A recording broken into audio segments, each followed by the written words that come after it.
सह्याद्री गिरीचा विभाग विलसे मांदार शृंगावरी नामे सज्जन जो नृपे वसविला श्री उर्वशीचे तिरी साकेताधिपती कपी भगवती हे देव ज्याचे शिरी तेथे जागृत रामदास विलसे जो या जना उद्धरी.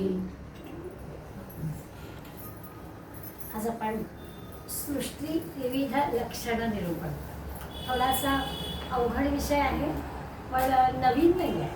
पूर्वी सगळे हे शब्द आपले झालेले आहेत, माहिती असणारा विषय, पण त्यातले महत्त्वाचा भाग समर्थाने पुन्हा एकदा या निमित्ताने आपल्याला सांगितलं.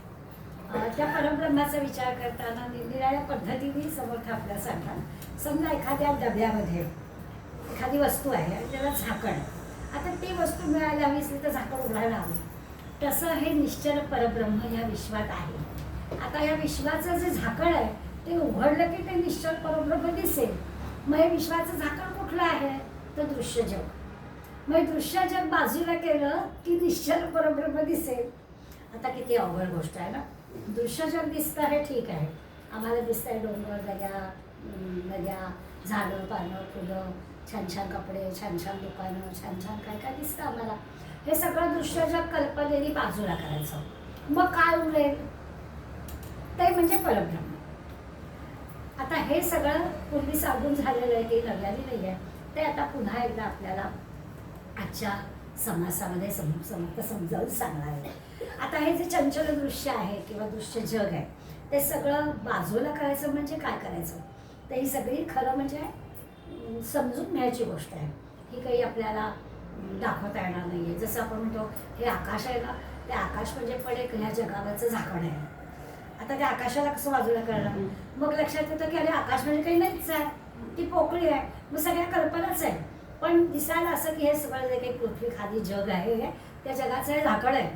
आणि ते झाकण बाजूला केलं की हे जग, पण आम्ही त्या जगात आहोत. याचा अर्थ असा आहे की हे जे परब्रह्म आहे त्याच्यात आपण आहोतच. आणि म्हणून मागच्या वेळेस आपण व्यापक असणं आणि विशाल असणं हे दोन शब्द पाहिले होते.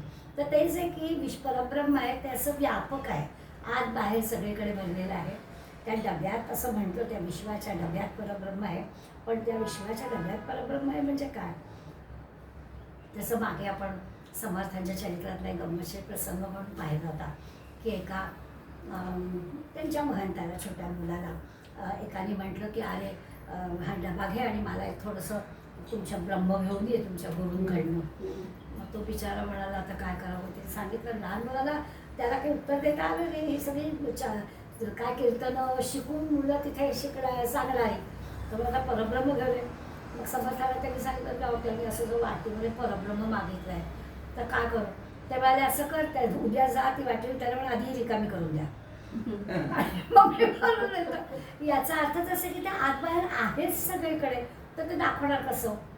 तर ह्या परब्रह्माची कल्पना आपल्याला यावी म्हणून ते सांगतात. आणखी कल्पना येण्यासाठी म्हणाल आकाशामध्ये कसे ढग येतात आणि जातात, तसं म्हणे परब्रह्माचा विचार करताना दृश्य गोष्टी येतात आणि जातात.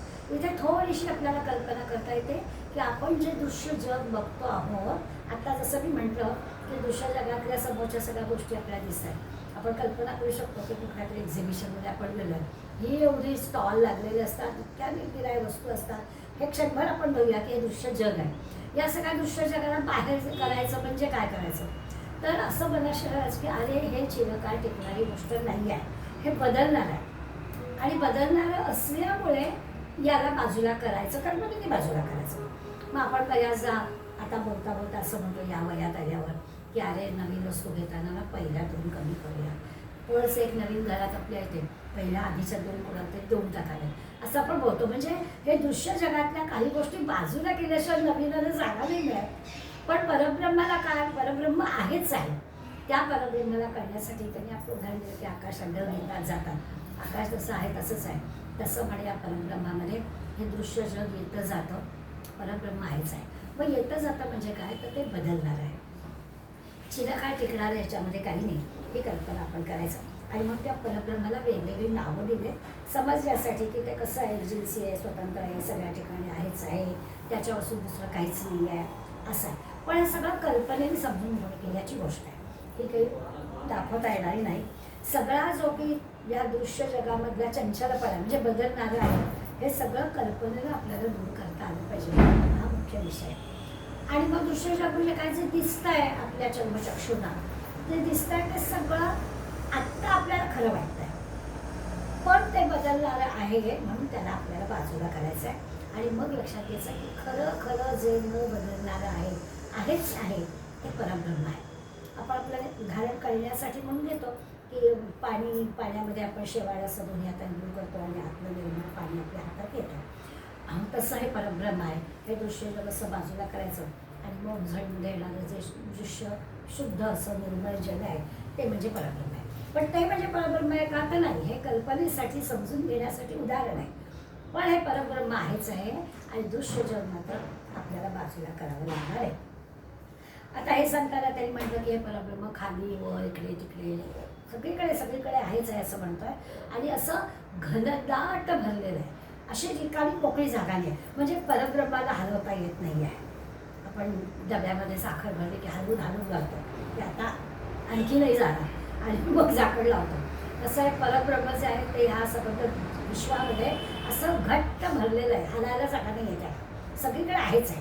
आपल्या समजा देहाचा आपण विचार केला समजा पिंडाचा, तर या आपल्या देहामध्ये विज्ञानाच्या सहाय्याने शरीरशास्त्राच्या सहाय्याने आपण काही गोष्टी समजून घेतलेल्या आहेत किंवा वैद्यकीय शिक्षण घेताना त्या लोकांना आतल्या सगळ्या गोष्टी कळतात. त्या आणखीन पुढे जाऊन आता निरनिराळ्या यंत्राच्या सहाय्याने आपल्या देहामध्ये चाललेल्या सगळ्या गोष्टी कळू शकतात. तर त्या सगळ्यामध्ये सुद्धा काय आहे, निरनिराळी नावं दिली असतील पण तरी देखील त्या सगळ्याच्यामध्ये परब्रह्म आहे. असा पिंडाचा विचार केला तर तसंच एक ब्रह्मांडाचं आहे की त्याला सुद्धा सगळीकडे हे सगळं असं घट्ट भरलेलं आहे, जागा नाही आहे. इकडून तिकडे हलवता येणार नाही. मोकळी जागा असेल तिकडून तिकडे हलवता येईल ना, तर तशी मोकळी जागाच नाही, असं तिकडे तिकडे ते भरलेलं आहे असं त्याचं वर्णन करतात. आता दृश्य जग असं त्यांनी म्हटलं की ते नाहीसं होतं, विकार पावतं, परिवर्तन पावतं, हे सगळं समजतं आपल्याला, कळतं. पण तरी देखील कल्पनेच्या जगतानी परब्रह्म कळावं हे काही असं नीटसं कळत नाही. ठीक आहे, आता दृश्य जग बाजूला करायचं आणि जे काही उरेल ते काय उरेल हे आपल्याला काही कळत नाही. 7व्या ओळीमध्ये समर्थाने ब्रह्माबद्दल वर्णन केलं की ते ब्रह्म कसं आहे, कधीच नाश पावतं. दृश्य जगाबद्दल आपण आता पाहिलं की सारखं बदलतं आणि परब्रह्म जे आहे ते मात्र त्याचे विकार होत नाही, त्याच्यात बदल होत नाही, त्याची जागा हलत नाही, ते चळत नाही, ते वाढत नाही. गीतेमध्ये त्याचं वर्णन केलं आहे, अग्नी जाळू शकत नाही, पाणी भिजवू शकत नाही. अशा अर्थाने त्या ब्रह्माची कल्पना आपण करायची की ज्याला काहीच कुठल्याच प्रकारचा विकार ज्याला म्हणतो तो विकार त्याच्यात नाही, अशा प्रकारची कल्पना करायची. दुसरं असं आहे की कल्पनेतली गोष्ट जी असते ती कल्पनेतली असते ना, प्रत्यक्षात नसते. अशी एक आपली कल्पना असते की आपण जी कल्पना करतो ती कल्पना असते आणि कल्पनेतली गोष्ट ती खरी नसते असं आपण म्हणतो. आता तसं मात्र इथे नाही आहे. ब्रह्माची नुसती कल्पना करायची नाही आहे, परब्रह्म आहेच आहे सगळीकडे भरलेलं. हे मात्र काय, एरवी आपण ज्या कल्पना करतो ज्याला आपण दिवा स्वप्न म्हणतो, असं व्हायला पाहिजे, असं व्हायला पाहिजे, असं व्हायला पाहिजे, त्या आपल्या कल्पना असतात. त्या सगळ्याच्या सगळ्या आपल्याला हव्यात तशा होतातच असं नाही, पण त्या कल्पनाच असतात. परब्रह्माबद्दल कल्पना करायची बरोबर आहे, ते समजून घ्यायसाठी कल्पना करायची, पण परब्रह्म नाहीच आहे असं नाही होणार. त्यामुळे कल्पना करताना या परब्रह्मामध्ये असा विचार करायचा की ते आहेच आहे, कल्पनेने समजून घेण्याचा प्रयत्न करायचा. म्हणजे आत बाहेर आहे तर हे पेन म्हणजे पण परब्रह्म, या पेनामध्ये असणारी ती जी रिफिल आहे ते पण परब्रह्म, त्या रिफिलमध्ये अशी शाई आहे ती पण परब्रह्म, असं सगळं जे की आहे ते परब्रह्म. अशा प्रकारे आत बाहेर व्यापून असतात. आता ही कल्पनाच आहे, त्यामुळे ती कल्पना सगळीच्या सगळी अशी लक्षात घ्यायची. असं दाट परब्रह्म समजण्यासाठी आपण काय करायचं तर आपली 4 वेदांमधली वाक्य आहे, ती वाक्य आपल्याला हेच सांगतात. तत्त्वमसि अहम ब्रह्मास्मी, याचा अर्थ काय आहे? अहम ब्रह्म मी ब्रह्मच आहे. माझं नाव वेगळं आहे, माझं रूप वेगळं आहे, माझा आकार आहे, मला काहीतरी कालावधी आहे, हे सगळं माझ्या देहाला आहे, पण मी परब्रह्मच आहे हे समजून तत्त्वमसि अहम ब्रह्मास्मी या वाक्यातून काय आपल्याला कळतं तर या परब्रह्माचं खरं रूप काय आहे ते आपल्याला समजण्यासाठी वेदांमध्ये अशा पद्धतीची वाक्य आपण शिकलो. काही सत्ता आपण मी बोललाय सुद्धा, काही नवीन नाहीच आहे, पूर्वी आपलं सगळं झालेलं आहे. पण ते परब्रह्म शेवटी त्यावेळी किती वेळा सांगितलं तरी ते असंच आहे की सगळं पुन्हा पुन्हा सांगताय याचं कारणच ते आहे. आता हे जे जाणून घ्यायचं आहे, या जाणून घ्यायला समर्थ आपल्याला सांगतात की दुसरा काहीही उपाय नाही आहे.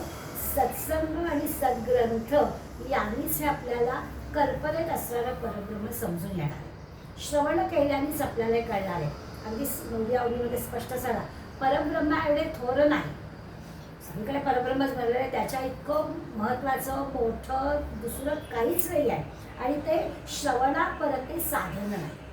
ते जर कळायला हवं असेल तर श्रवणाच्या साह्यानेच कळेल. आणि श्रवण म्हणजे काय ते आपण पाहिलं आहे की नुसतं कुणीतरी बोलताय आणि आपण श्रवण करतोय असं नाही. तर श्रवण याचा अर्थ सद्ग्रंथांचा अभ्यास. नुसतं ऐकायचं नाही, वाचणं, ऐकणं, लिहिणं, समजून घेणं सगळं त्या श्रवणात येतं. त्यामुळे सत्संग आणि सद्ग्रंथ, संत यांच्या चरित्राचा, यांच्या ग्रंथांचा अभ्यास करणं याच्याशिवाय दुसरं साधन नाही. समर्थाने सांगितलं की परब्रह्मा एवढे थोर नाही, श्रवणापरते साधन नाही, कळल्याविना काहीच नाही समाधान. आणि या मार्गाने कळल्याशिवाय आपल्याला समाधान मिळणार नाही. एवढेही संत मंडळी वेगवेगळ्या पद्धतीने अभ्यास करतात आणि त्यांना जे कळलं आहे ते आपल्याला कळवण्याचा प्रयत्न करतात. आणि ते एकदा त्यांना कळल्याचं समाधान मिळालेलं आहे, त्यामुळे त्यांना असं वाटतं की आपल्याला पण सगळ्यांना कळावं आणि त्यांना जे समाधान मिळालं ते आपल्याला मिळावं याचा प्रयत्न त्यांचा असतो. त्यामुळे संत मंडळी आपल्याला त्यांना जे परब्रह्म कळलं आहे ते समजून सांगण्याचा प्रयत्न करतात. यासाठी 2 मार्ग सांगितलेले आहेत. तेही आपल्याला पूर्वी ऐकलेत आपण. एकाचं नाव आहे पिपीलिका मार्ग म्हणजे मुंगीचा मार्ग, आणि एकाचा मार्ग आहे विहंगम मार्ग म्हणजे पक्षाचा मार्ग. आता पिपीलिका मार्ग आणि विहंगम मार्ग म्हणजे काय, तर मुंगी असते ती जमिनीवरून झाडावर हळूहळू हळू चढत चढत तिच्या वेगानं पडत पुन्हा चढत अशी त्या फळापर्यंत पोचते. आणि आपल्याला अनुभव आहे, छान दिसतो बाहेरून पेरू, पण आत कीड असते की कशी जाते, कुठून जाते, काय होतं आपल्याला माहीत नाही. तो पिपीलिका मार्ग आहे. परब्रह्म पिपीलिकेच्या मार्गाने कळू शकेल. हळूहळू हळूहळू पुन्हा पुन्हा पुन्हा जन्म घ्यायचे, पुन्हा काहीतरी असं पडायचं म्हणजे काय तर जन्म घ्यायचे, पुन्हा जायचं, पुन्हा शिकायचं, असं करत करत पिपीलिकेच्या मार्गानं, मुंगीच्या मार्गानं सुद्धा हे परब्रह्म काय ते कळतं. तसं त्या मुंगीला फळ मिळतं. पण दुसरा जो विहंगम मार्ग आहे तो पक्षाचा आहे. पक्ष असा उडून जाऊन फळावर बसतो आणि फळ खातो. आता हा जो विहंगम मार्ग आहे तो चटकन मिळाला आहे. झेप घेतली की त्या फळावरती जाणार, चोच मारणार, आनंद घेणार. तो जो मार्ग आहे तो असा एकदम सूक्ष्मात शिरणार आहे. म्हणजे क्लिक होणं म्हणतो ना आपण, आपल्या भाषेत बोलायचं तर अगदी क्लिक होतं. तर क्लिक होतं म्हणजे काय, तर तो विहंगम मार्ग आहे, पटकन आपल्याला कळतं. तशा मार्गाने सुद्धा परब्रह्म कळतं. आता हे कळण्यासाठी पुढे येणार आहे की त्याच्यासाठी समर्थांसारखे संत आपल्याला सांगतात की हे श्रवण जसं उपयोगी पडणार आहे किंवा गरजेचं आहे तसं साधना गरजेची आहे. पुन्हा पुन्हा तो विचार आपल्या मनामध्ये रुजवणं, साधना करणं, या साधनेच्या द्वारा आपल्याला हे कळेल. मी ह्या मार्गाने जाईल असं म्हणून नाही जमणार, पण सूक्ष्माचा तो मार्ग आहे. पटकन उद्धार केलं तर चटकन समाधान प्राप्त होईल. आणि त्यासाठी साधकानं चिंतन मनन श्रवण करावं. अगदी मननाने खोल जावं. शांत चित्तानं लोक विचारतात की ध्यान करायचं म्हणजे काय करायचं, आम्ही जप करायला सांगता तुम्ही श्रीरामध्यान म्हणजे काय करायचं. तर खरं तर त्याचा अर्थ आहे की ही सगळी साधन आहेत. हातात माळ घ्यायची, मुखामध्ये नाम घ्यायचं, ही साधन आहे. या साधनेद्वारा खरं चिंतन काय आहे तर अहम ब्रह्मास्मीचं चिंतन आहे. की आपल्याला अशा पद्धतीचा एक अनुभूती यावी की अरे हे सगळं दृश्य क्षणभर का होईना पूर्णपणानं मला विसरता यायला पाहिजे. असा जो अनुभव आहे त्या अनुभवासाठी साधना करायची असते. तो जप करणं किंवा माळ हातात घेणं किंवा एका जागी बसणं, ह्या सगळ्या इंद्रियांना आत ओढणं वगैरे वगैरे जे सगळं आपण ऐकतो त्या सगळ्या गोष्टी एक साधन म्हणून वापरायचे आहे. त्याच्या आधारेच आपल्याला याचा उपयोग होणार आहे. अगदी खरी गोष्ट आहे. पण त्याच्यासाठी असं खोल शिरावं लागतं. मननाच्या सहाय्याने, चिंतनाच्या सहाय्याने जेव्हा आपण खोल विचार करू त्यावेळेला आपल्याला या सगळ्या विश्वातील तत्वांचा किंवा ह्या परब्रह्माचा अर्थ कळेल असं समर्थ सांगतात. पुन्हा पुन्हा या गोष्टीचा विचार करावा. परब्रह्माच्या सारखं दुसरं काही नाही. अंतिम उद्दिष्ट त्याचं एक परब्रह्म कळणं. तुम्हाला कोणी विचारलं की आपण काय म्हणतो आता या वयात आल्यावर काही नाही गं बाई, आता आहे ना असा आपला अखेरचा श्वास मिळावा असं आमच्यासारख्या आता ह्या वयात आलेली मंडळी आम्ही विचार करतो की आता अगदी दुखणं खोपडं आजारपणं हॉस्पिटल असलं काही लोक आपलं शांतपणानं असा विचार करतो. समर्थ आपल्याला सांगतात की हा देह आहे आणि नाही. क्षणभर आपण असा विचार करूया की काही उदाहरणं आपल्याला अशी दिसतात की अखेरपर्यंत त्यांचं या प्रकारचं काम चाललेलं असतं. परवा अशोकराव मोडक म्हणून आपले शिक्षक आमदार होते, ते 85व्या वर्षी गेले, पण खरोखरच अगदी अखेरपर्यंत त्यांचं लिखाण वाचन चालू होतं. वय वर्ष 85. दुखणं होतं, अगदी कॅन्सरसुद्धा होता, पण ते सगळं जे काही होतं ते शरीराला होतं, मनाला बुद्धीला नव्हतं. अशा पद्धतीचं जे आचरण आहे ते म्हणजे हे परब्रह्म समजणं आहे, आणखीन काही नाही आहे. परब्रह्म म्हणजे काही वेगळी गोष्ट नाही आहे की ठीक आहे देह जायचाच आहे, त्यामुळे त्या देहाला जे काही होतं आहे ते देहाचे औषधोपचार चाललेले आहेत ते देह बघेल, पण तोपर्यंत त्याचं सगळं लेखा रशियावरती त्यांनी रशियन भाषेवरती किती अभ्यास केला आहे, रशियाच्या इतिहासाचा अभ्यास केला आहे, अनंत जवळजवळ 35 पुस्तकं यांची लिहून झालेली आहेत आणि 2-3 टर्म आमदार होते. आणि निस्पृह असणं म्हणजे काय आहे तर मी अनुभव सांगितला होता मध्ये, कदाचित बोलले असेल की आपल्या STमध्ये पूर्वी असायचं आमदारांसाठी असे जागा, पहिल्या 2 सीट राखीव जागा असायच्या आणि मी महाडून येताना त्या सीटवर बसले, तर कंडक्टरने मला उठायला सांगितलं. तर मला इथे नाही काही बसता येणार, गाडी फुल भरलेली होती. तर मी त्याला म्हटलं तुझा कोण आमदार खासदार आला ना मी लगेच उठणार, येऊ दे म्हटलं तुझा आमदार खासदार, त्याला जागा द्यायची बरोबर आहे, त्याची जागा आहे राखीव, पण तो येऊ दे. आमदार खासदार सगळे गाड्यातले भेटतात, तुम्ही तुमच्या STतून येत नाही असं मी त्या कंडक्टरला सांगितलं.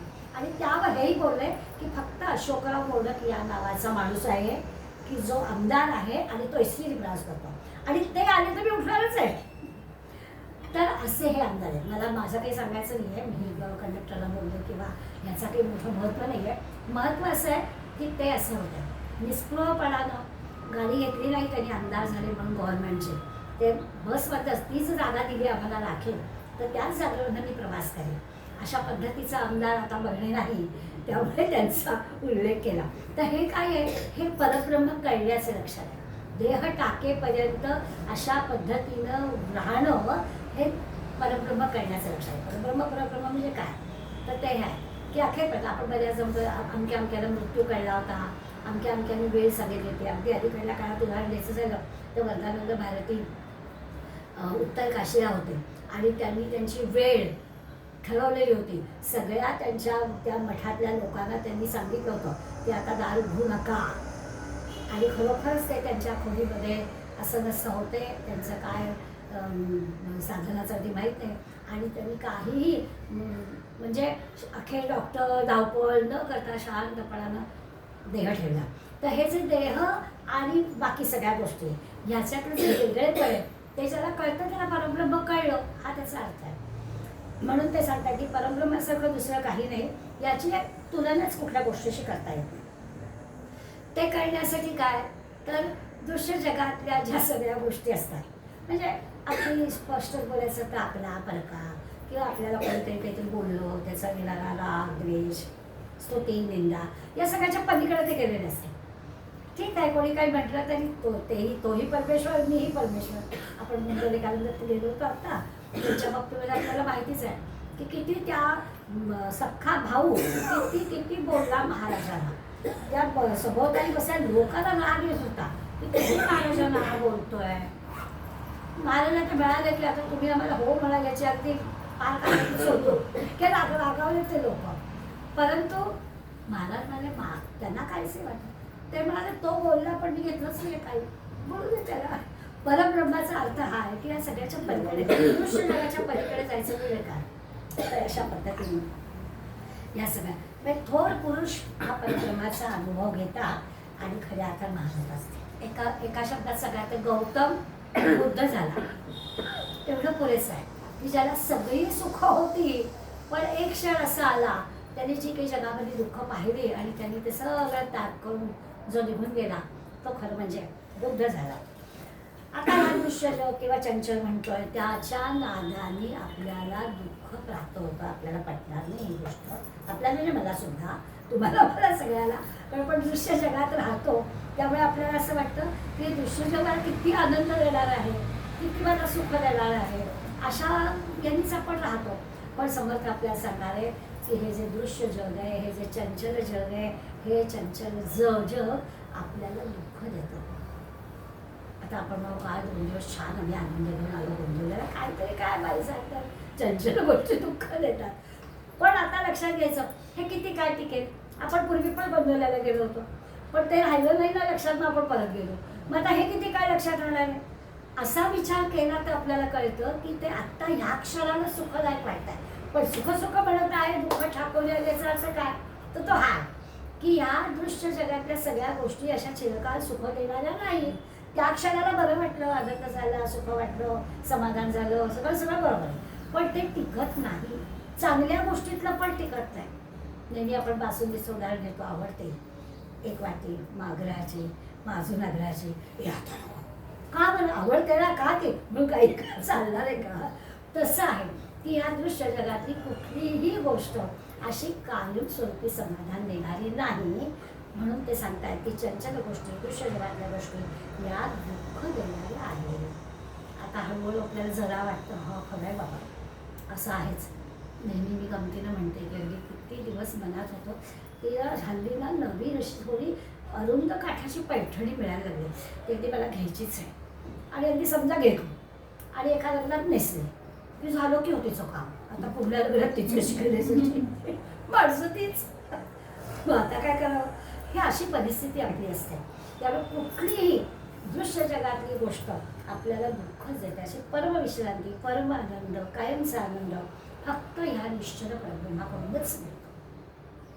आणि त्या निश्चल परब्रह्माचा विचार सारखा सारखा या सृष्टीत विविध लक्षणामध्ये ते आपल्याला करायला सांगतात. आता हे सगळं विचाराने कळलं आहे. जो विचार करतो त्यालाच हा अनुभव येईल. निश्चयात्मक बुद्धी म्हणजे काय, किंवा निश्चयात्मक ज्ञान म्हणजे काय, किंवा हे निश्चयात्मक परब्रह्म म्हणजे काय, हे त्यालाच कळेल. आणि हे थोर पुरुष मंडळी जी आहे, संत मंडळी जी आहेत, या संत मंडळीला हा निश्चयाचा प्रत्यक्ष अनुभव त्यांनी घेतलेला असतो. आता मग आम्हाला येतच नाही का. आता लगेच आपल्या मनात पुढला प्रश्न, जाऊ दे बाबा आम्हाला काय, हमारे बस की बात नाही, बहुतेक आणखी 10-20 जन्म घ्यावे लागते, असं लगेच आपण आपल्याला मोकळं करतो त्याच्यातून. पिवगाच नको आहे, काय जमणार नाही आपल्याला. पण ते समर्थ तसं सांगतात नाही. जो खलाखुला साधक आहे त्या साधकाने शांतपणाने सगळं आपली मूळ मायेपासून हे सगळं जे की ते समजून घ्यावं. त्याला सुद्धा हा परब्रह्माचा अनुभव येईल. असं काही नाही आहे की फक्त संतानाचा परब्रह्माचा अनुभव येईल, आपल्याला याचा अनुभव येईल. मात्र अहोरात्र सातत्याने याचा विचार आपल्याला केला पाहिजे.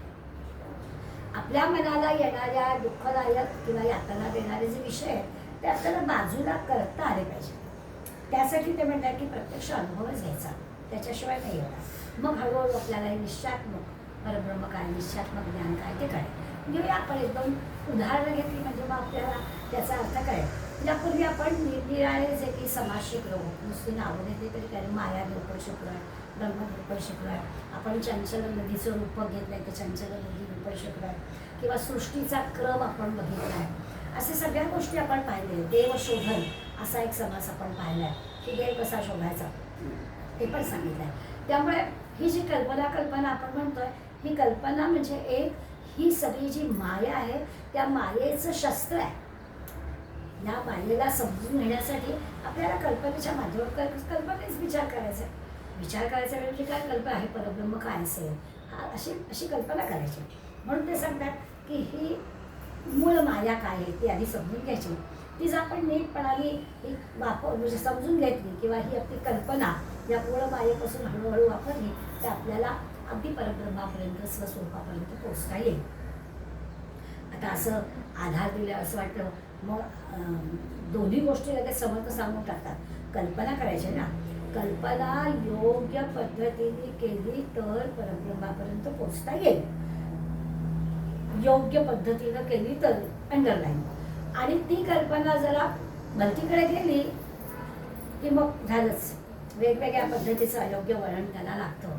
मग आपल्या मनामध्ये भ्रम निर्माण होतो, गोंधळ निर्माण होतात.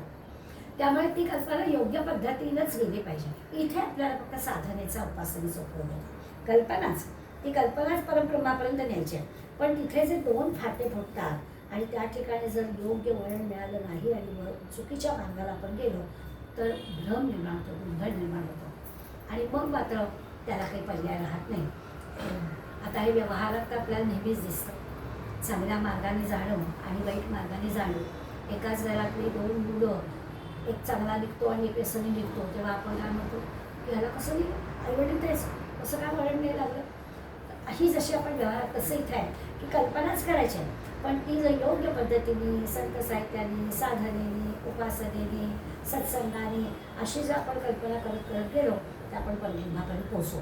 पण त्या कल्पनेला फाटा फुटला आणि पुन्हा दृश्य जगामध्ये आपण राहिलो तर मात्र ते योग्य वळण न लागता काहीतरी बंदीकडे जाईल. याच्यासाठी आपल्याला ही जी मूळ माया काय आहे त्या मूळ मायेची कल्पना पुन्हा एकदा, पूर्वी झालं असतं तरी देखील पुन्हा सांगायचं आहे. साधारणपणानं आपण 3 प्रकारचा अनुभव घेतो. ही मूळ माया म्हणजे काय आहे त्याच्यासाठी. तर खरं म्हणजे ही मूळ माया म्हणजे ईश्वराची शक्तीच आहे. हे जे दृश्य जग आपल्याला दिसत आहे ना, हे त्यांनीच निर्माण केलेलं आहे. ते भले आपल्याला बाजूला करायचं आहे, ते टिकणारं नाही आहे, परिवर्तन होणार आहे वगैरे वगैरे मान्य आहे, मला कळलं, पण केल्यास तोच निर्माण आणि मग त्याच्यात तुम्ही अडकायचं नाही. त्यामुळे पहिली लक्षात गोष्ट घ्यायची की त्याचीच शक्ती आहे. ईश्वराने जे मूळ मायेला निर्माण केलेलं आहे, दृश्य जग त्यांनीच निर्माण केलं आहे आणि या मूळ मायेमध्येच या सगळ्या याचं बीज आहे. एखादं झाड असतं, त्या झाडाचं बीजामध्ये सगळी त्याची शक्ती असते ना, तसं या मूळ मायेमध्ये सगळं आहे. मूळ माया हे असं पण दृश्य विश्वाचं बीज आहे, त्याच्यातूनच सगळं हे निर्माण झालेलं आहे. दुसरी गोष्ट अशी आहे ती पण आपली आपण ऐकलेली आहे की पृथ्वी, आप, तेज, वायू, आकाश याच्यातून सगळं निर्माण झालेलं आहे. ही जी पंचमहाभूत आहे, हे सगळं जे विश्व आहे हे पंचमहाभूतातून रचलेलं आहे. आत बाहेर जिकडे तिकडे हा पण विचार आपण केला आहे. जसं आपला देह हा पंचमहाभूतांनी आहे. या पृथ्वी, आप, तेज, वायू, आकाशाचं जे काही प्रमाण आहे ते सगळंच्या सगळं आपल्या देहामध्ये व्यवस्थित असेल तर आपला देह व्यवस्थित असतो. पाण्याचा अंश कमी झाला की काय होतं आपल्याला अनुभव आहे. वायू कुठेतरी वाढला की काय होतं आपल्याला अनुभव आहे. पोटी गोळा आला की अगदी क्षणभर अगदी वेदना असह्य होतात. तर पृथ्वी, आप, तेज, वायू, आकाश यांनी आपल्या देहामध्ये जे काही प्रमाण आहे ते सगळं आपल्याला कल्पना आहे. तीच गोष्ट सबंध विश्वाची आहे. या सगळ्या पंचमहाभूतातून झाल्या आणि 3 गुण हे सत्वरजतम काय तेही आपल्याला माहिती आहे की ते आहेतच आहेत. प्रमाण त्याचं वेगळं आहे. संतांच्या ठिकाणी सात्विक भाव जास्ती आहे, तोच एखादा जो दुर्जन आहे त्याच्याकडे तमोगुण जास्त आहे. पण सत्वरजतम तिन्हीकडे आहे. आमच्यामध्ये पण आपल्यामध्ये सुद्धा आपण किती जरी विचार केला तर कधी कधी तमोगुण आपला वर येतोच की एखाद्याबद्दल रागाने बोलणं, आपलंच मत प्रदर्शित करणं, तेव्हा तमोगुण आपला पुढे आला आहे असा त्याचा अर्थ होतो. त्यावेळी सगळीकडे सत्वरजतम आहे आणि पंचमहाभूत आहे. अशा याच्यातून ब्रह्मांडाचा विचार केला तर सगळे आता 7 द्वीप, 7 खंड, संबंध विश्व याच्यात पण हे सगळे पंचमहाभूत आणि सत्वरजतम आहे. असा एक दुसरा मूळ मायेचा. तिसरा प्रकार आपल्याला असं दिसतं की पृथ्वीपासून होणारे 4 प्रकारचे जे काही प्राणी म्हणजे जीवप्राणी, हे जीवप्राणी सुद्धा या 4 प्रकारचे प्राणी कुठून आले तर ह्या मूळ मायेच्या बीजातूनच आहे. आपण यापूर्वी ते पाहिलेलं आहे. जसं जीवांचे 4 प्रकार, अंडज, जारज, स्वेदज आणि उद्भिज. पक्षी जसे अंड्यातून बाहेर येतात किंवा आपल्याकडे जसं आपण माणसाची निर्मिती नद्यांनी होते किंवा घामातून काही जंतू निर्माण होतात. असे जे 4 प्रकार जीवांचे आहेत, या हे जीवांच्या 4 प्रकारच्या मुळाशी सुद्धा काय तर मूळ माया. सगळ्या विश्वाच्या मुळाशी मूळ माया आहे. 3 तिचे जे मूळ मायेची कल्पना करायची झाली तर सृष्टी निर्माण करण्यासाठी 3 प्रकारे ती आपल्याला अनुभवता येते की अशा पद्धतीने हे निर्माण झालं असेल. पुन्हा एकदा आपण त्याचा थोडासा आढावा घेऊया. हे आपल्याला कळलं, पण पहिलं काय झालं की मूळ माया ईश्वराची शक्ती आहे असं मी आपल्याला म्हटलं. या ईश्वराच्या शक्तीतून सगळ्या विश्वरचना, ते बीज आहे आणि त्या बीजातून ही विश्वरचना निर्माण झाली. दुसरा आपण विचार केला की पंचमहाभूत आणि 3 गुण ह्याच्यातून हे सगळं विश्व निर्माण झालं. आणि तिसरं आपण पाहिलं की पृथ्वीपासूनच सगळे जीव निर्माण झाले आणि ते जीव 4 प्रकारचे निर्माण झाले. त्या 4ची नावं पाहिली. अशी संपूर्ण सृष्टीची एक 3 प्रकारची रचना आपल्याला माहिती आहे आणि ती आपण म्हणजे रचना 3 प्रकारामध्ये आपण पाहू शकतो. आता हा जो पहिला वर्ग आहे त्या मूळ मायेबद्दल आपल्याला थोडंसं अधिक विश्लेषण समर्थांनी यापूर्वी केलेलं आहे की आता पंचमहाभूत आणि सत्वरजत बजारात आपल्याला कळले, भले आपल्याला दाखवता येणार नाही, पण पाणी आपल्याला कळतं, वायू आपल्याला कळतो, त्यामुळे ते कळलं आपल्याला. किंवा अंडाचे जागाचे याचे 4 प्रकार ते पण कळतात. मूळ माया ही ईश्वराची शक्ती आहे. हा जो काही प्रकार आपल्याला सृष्टी रचनेबद्दल आहे हा आपल्याला पटकन कळत नाही, म्हणून त्याच्यासाठी ते सांगतात की आपण ज्याला जाणीव म्हणतो, त्या पहिल्या वर्गामध्ये ही मूळ माया सांगितलेली आहे की ती जाणीव आहे, ती दाखवता येणार नाही पण आपल्याला जाणवे. हा तर जाणीव शब्दाचा अनुभव आपल्याला आहे. आपल्याला बऱ्याच गोष्टी जाणवतात. आपण एखाद्या व्यक्तीविषयी बोलताना आज आम्हाला जाणवलं तसं म्हणून नव्हता. आता हे जाणवणं म्हणजे काय आहे, तर आपल्याला ते जाणीव ही गोष्ट कळते. तर मूळ माया ही अशी जाणीव आहे, सूक्ष्म आहे. आता ही कल्पना आहे, हे आपण कल्पनेने ते जाणू शकतो. प्रत्यक्षात तिने की आपल्याला सांगितलेलं नाही आहे, पण ही जाणीव आपल्याला कळते. आपण अगदी सुरुवातीला दासबोध सुरू केला तेव्हा गणेश म्हणजे गणपतीचे जे स्तवन पाहिलं होतं तेव्हा ही शुद्ध जाणीव असा आपण विचार केला होता की गणेश म्हणजे काय.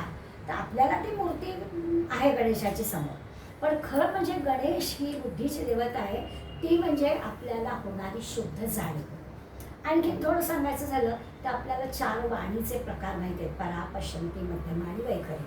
आता जे आपण बोलतो ते वैखरीने बोललं जातं, पण त्याची जी जाणीव आहे ती परामध्ये होते. नाभीच्या जागी जी आपली ईश्वरीय शक्ती आहे तिथे खरं म्हणजे ठरतं काय बोलायचं आहे. आता हे की आपल्याला तो प्रवास कळत नाही, हे कळतं केव्हा आपण जेव्हा प्रचार वापरतो, मी पोट तिडकीनं सांगते.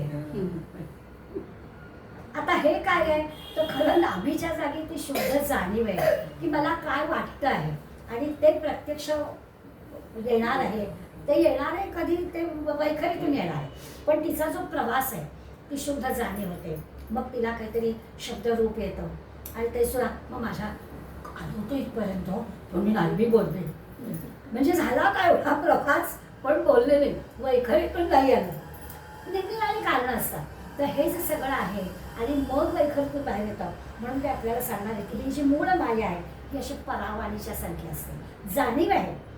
आणि मग ती जाणीव जी आहे ती केवळ स्फुरण रूप आहे की ते स्फुरण होतं तिथे आपल्याला वाटतं असं. विशेष करून प्रतिभावान लेखक कवी असतात किंवा निरनिराळे कलाकार असतात, त्यांच्या ठिकाणी ही जाणीव जरा अधिक असते. म्हणजे आपण ह्यांना कसं बी सुचतो, हातात रांगोळी आली की कळतो मी त्याला डिझाईन, आम्ही मग पुस्तक घेतोय काय काय बघतोय तरी आम्हाला कळत नाही असं आपण म्हणतो की. तर हेच की हे स्फुरण त्यांच्या आत येतच आणि पटकन त्यांच्या हातातून ते उतरतं. म्हणजे हे झालं परापश्यंती मध्यमा वैखरी वाणीचं, पण कलाकारांच्या बाबतीत त्याचं की कला त्यांच्या हातातून जी बाहेर पडते, किंवा चित्रकार आहे, रांगोळीचं कुठला येईल, तर ते आधी त्यांची नाभीच्या ठिकाणी परावाणीच्या ठिकाणी आधी त्यांचं स्फुरण होतं, जाणीव होते आणि मग त्यांच्याकडून प्रत्यक्ष कृती होते असं दिसतं.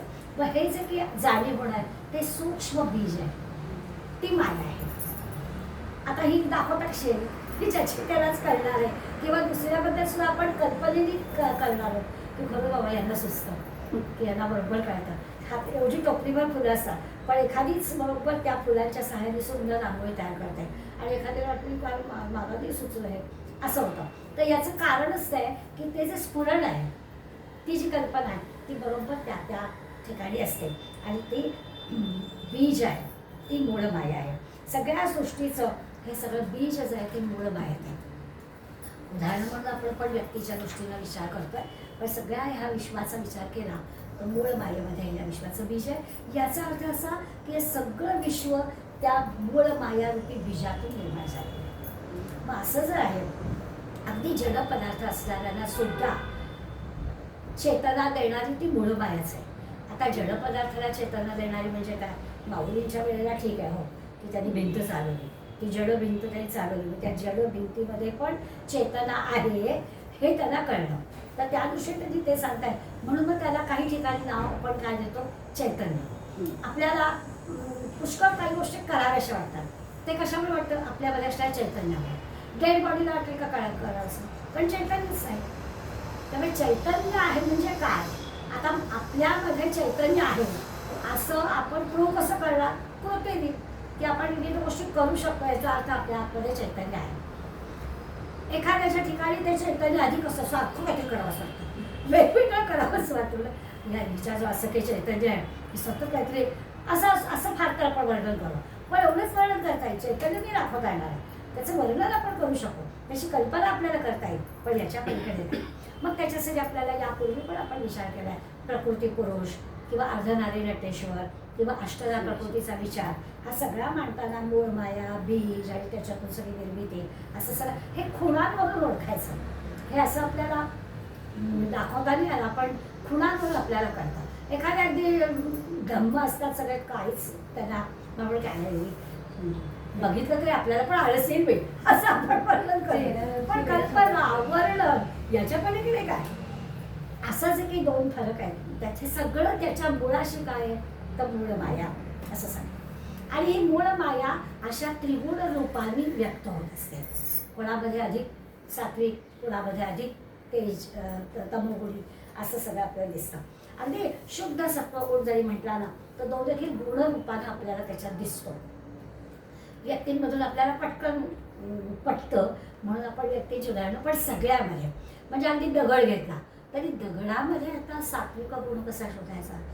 मग त्याला आपण असं म्हणू की ईश्वरी योगच असतो की त्या दगडातून मूर्तीच घडते. आणि एखाद्या दगडाचं नशीब असं असतं की टॉयलेटच्या यायला त्याची दगडाचा वापर होतो, त्याला काय करावं, हे त्याचं हा सत्वगुण आणि तमोगुण असा विचार. तर दृश्य जगामधल्या सगळ्या चेतन अचेतन सगळ्या गोष्टींमध्ये हे त्रिगुण असतात, ते गुणांमुळे आपल्याला कळतं. म्हणून ते आपल्याला सांगतात की ह्याच्यातून गुप्त रूपानं गुण असतात आणि ते असे आपल्याला प्रगट रूपाने त्याचा आपल्याला अर्थ लावायला लागतो, तो आपल्याला कळतं. आणि म्हणून हे जे गूढपण आहे, ह्या मूळ मायेला वेगवेगळी नावं आहेत. ह्या मूळ मायेला मग त्याला आपण असं जेव्हा वर्णन येतं की त्याचं कळत नाही आपल्याला, गूढ आहे, मग त्या गूढ आहे त्याला महत्तत्व म्हणतात. शब्द वेगवेगळे असले तरी अर्थ तोच आहे की मूळ माया ही बीजरूप आहे. मग ती जेव्हा अशी असते की ती गूढ आपल्याला कळते बाबा आहे असं का, तर तेव्हा त्याला आपण म्हणायचं महत्तत्व असं आहे. शुद्ध सत्वगुण देखील म्हणजे ते जास्त असतो, असं गुण रूपानं दिसतं की शुद्ध सात्विक, दुसरं नाहीच, अगदी निर्मळ असं जे दिसतं त्याला म्हणायचं महत्तत्व. असे त्रिगुण जेव्हा व्यक्त होतात आणि व्यक्त दशेला येताना आपण त्या मूळ मायेला आणखीन एक नाव देतो, त्याला म्हणतो गुणक्षोभिणी. आता इथे क्षोभ शब्द आहे कारण तिन्ही गुण आहेत ना, त्यामुळे चांगल्या वाईट सगळ्याच गोष्टी त्या मूळ मायेतून गुणांच्या रूपाला बाहेर येतात. म्हणून त्यावेळेला त्या मूळ मायेला म्हणायचं गुणक्षोभ. कधी त्या मूळ मायेला काय काय नावं दिली आहेत त्याच्यासाठी एक मूळ माई असतात, पण ती कार्य जसं करते तसं तसं तिला वेगळी वेगळी नावं दिलेली आहेत. गुप्त रूपानं हे गुण असतात. आणि तसं पाहायला गेलं तर अव्यक्त असतात तेव्हा ते सगळे सारखेच असतात. म्हणजे सत्व रज तम ह्याचं प्रमाण आपल्याला कृतीतून कळतं, असं नाही कळणार. कृतीशिवाय आपल्याला त्या सत्वगुणात आहे का रजोगुण आहे का तमोगुण आहे कसं कळणार. तर ते आतमध्ये जेव्हा असतात ते सगळे सारखेच असतात. म्हणजे असं अगदी उदाहरण द्यायचं झालं तर समजा आपण अशी कल्पना करूया की आपण स्टेशनवर आहोत आणि ऑफिसला यायची वेळ झाली, तमाम गर्दी आहे आणि एका पाठोपाठ एक गाड्या कॅन्सल होतात. तर तिथे जी काही गर्दी होते त्याच्यातल्या सगळ्या लोकांच्या मनात खरं म्हणजे तो एकच विषय आहे, पण त्यातला जो तमोगुण असतो तो दगड घेतो आणि गाडीवर मारतो. आता ह्याला काय म्हणायचं, त्याचं जे काही कृती आहे ती कृती त्यातला आतला गुण दाखवते. पण आज सगळ्यांच्या खरं म्हणजे एकच भाव आहे की मला उशीर होत आहे, हे का चाललं आहे, पण माझ्या हातात आहे. जो सत्वगुण म्हणजे माझ्या हातातच काही नाही आहे, आता ह्या गाड्या एका पुढे कॅन्सल होत आहेत, मी वेळेवर पोचू शकत नाही, शांत राहूया, काय होईल ते बघूया. असा जो वेगवेगळ्या प्रकारांनी आपण विचार करू शकू किंवा कृती करू शकू, ते जे आत असतात गुण ते सगळे सारखेच असतात. व्यक्त होताना ते वेगवेगळे होतात. मग आत असताना त्याच ह्याला म्हणायचं गुण साम्य, सारखेच आहे. व्यक्त होता ते वेगवेगळे होते. एक साधक होते चांगले आणि पुण्यामध्ये बसचा प्रवास खरा फारच काही वेळेवर येत असेल पुढे त्या बसेस, असं नेहमी अनेक वर्षांची तक्रार. तर ते बस स्टॉपवर उभे होते आणि मग एक तरुण मुलगा त्यांच्या मागे उभा राहिला आणि बसेस येत होत्या, पण एकही त्यांना जिथे जायचं होतं त्या मुलाला तिथली काही बस येत नव्हती. त्या आजोबांची पण येत नव्हती. दोघं जण हळूहळू होते, पण ते आजोबा शांत होते. हा सारखा चलबिचल चालली ती घड्याळ करतोय आणि नाहीच म्हणजे त्याला त्रास होत होता, अजून बस येते अजून बस येते. मग एकदाची बस आली ती ती प्रचंड भरून आली की त्याच्यात पण त्याला जागा लागली. आता तो कावलाच की काय आता प्रकार आहे.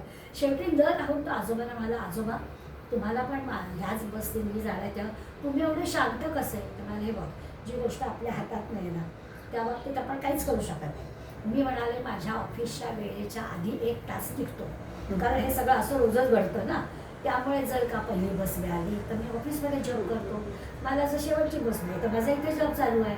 आता हे जे आहे ना हे आपल्याला 2 मुलातलं फरक कळला की हा बिचारा सत्वगुणी माणूस आहे, रोजचा आहे ना, बरं दुसरा पर्याय नाही आहे ना, मग ते स्वीकारूया ना आणि त्याच्यातून आनंद घेण्याचा प्रयत्न करूया. आणि तमोगुणी वृत्ती आहे आणि असं उफाळलेला आहे तो जो काही घालवायला किती वाया जातो ना वेळ आणि शक्ती आपली.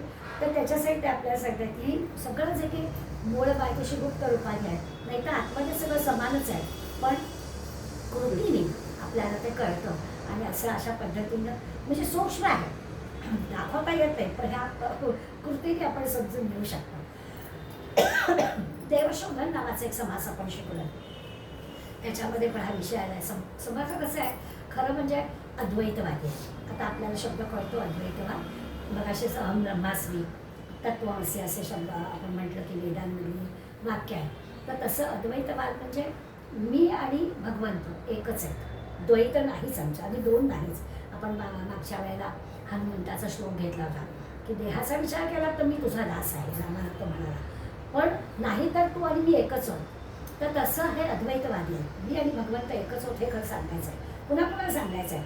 परंतु देहासकट हे सगळं दृश्य विश्व बदलत आहे असं जे सांगतायत ते समर्थ म्हणताय की खरं म्हणजे असं काही मानायचं कारण नाही आहे. ही कधीही न पालटणारी सगळी अशी खरी खरी वाटणारी एक सर्वस्तू आहे, तिचा विचार करूया, बाकी सगळं जाऊ दे.